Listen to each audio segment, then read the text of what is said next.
Ese Walter, who revealed in 2013 that she had an affair with the senior pastor of the Commonwealth of Zion Assembly, COZA, Biodun Fatoyinbo, has reflected on how her life changed after the controversy. In a lengthy post shared via her Facebook page, the mother of three recounted how her life turned around and how marriage didn't even help issues. Walter recounted how the people she thought loved her remained silent all through her ordeal. The mother of three recounted how she saw her marriage as a sham. Okay, this is sad. First of all, this story, yeah, you think that when your life feels like it's crumbling around you, yeah, your loved ones, those that you thought were your well-wishers, your friends, and all that, they would exactly, they will surround you and then, you know, support you through it all. But she's lamenting now that all through her ordeal, she didn't get any support or, you know, care from her loved ones. It's sad.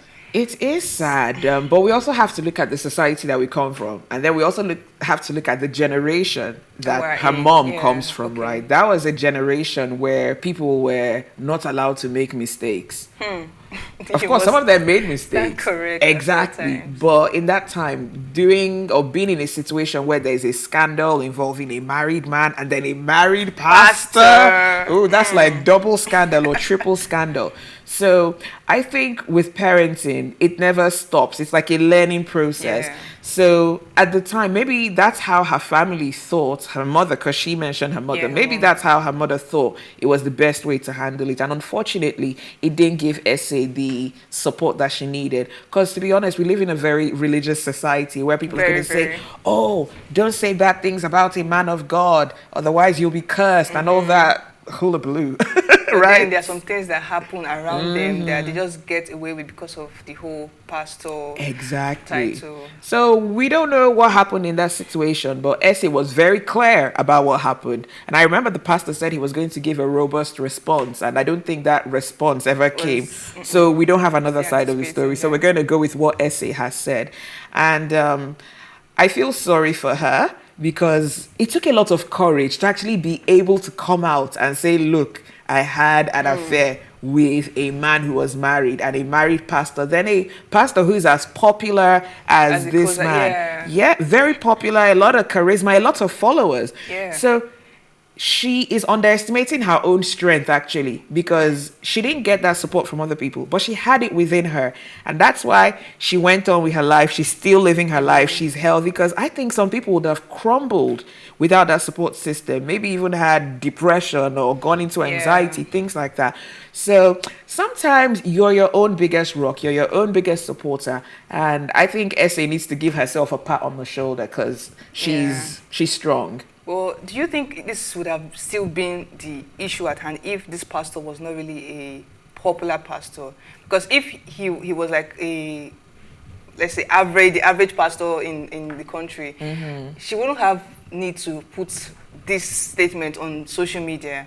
Like, there won't be need for her to live up to it. I don't even understand, because if these things are private issues, but involving a very, very popular person, popular pastor, so if it was a not so popular pastor, would this story have gotten as much recognition as it's getting now? Because if these things are happening with the popular people, you don't know what is going on with the not so popular. Exactly. So the truth is, we'll never really know. But sometimes when people have been through stuff, they just need to, sometimes they say, let it out.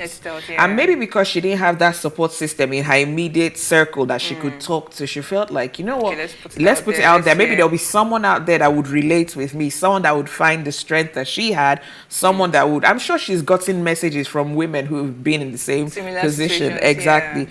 And like you said, there are so many of these things going on, from the mega churches to the mushroom churches, excuse my language. It happens everywhere. And even in those tiny churches, whether it's like a one-room thing or a massive hall, some people are still speaking out. But one thing is the same. They will still face a lot of criticism. And they will still have the supporters, whether it's 2,000 supporters, 200 supporters or 20,000 supporters that would still attack them.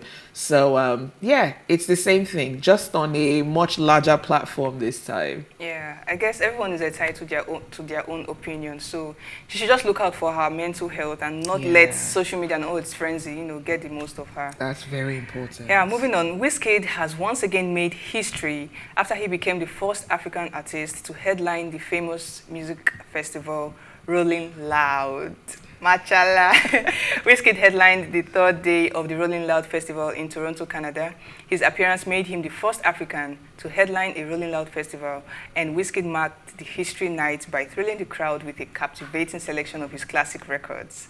The night also saw a first ever performance from Wizkid's latest efforts on Chris Brown's Call Me Every Day, which had the audience singing along. Wow. Hey, you're a star when your song is new and the audience are singing it word for word. I'm telling you, like when they're giving you back your lyrics and then the whole energy is packed. Wizkid is a very, very big artist and he has a very large following. He does. And I'm not even shocked or surprised at the fact that he was able to, sell out this Really Loud festival. Yeah. And he and the rest of his contemporaries, they are actually making Nigeria just stand out continuously. Like they're just making us feel so recognized internationally, globally, and it's such a big accolade that he needs to get. Anyways, he has gotten lots of flowers.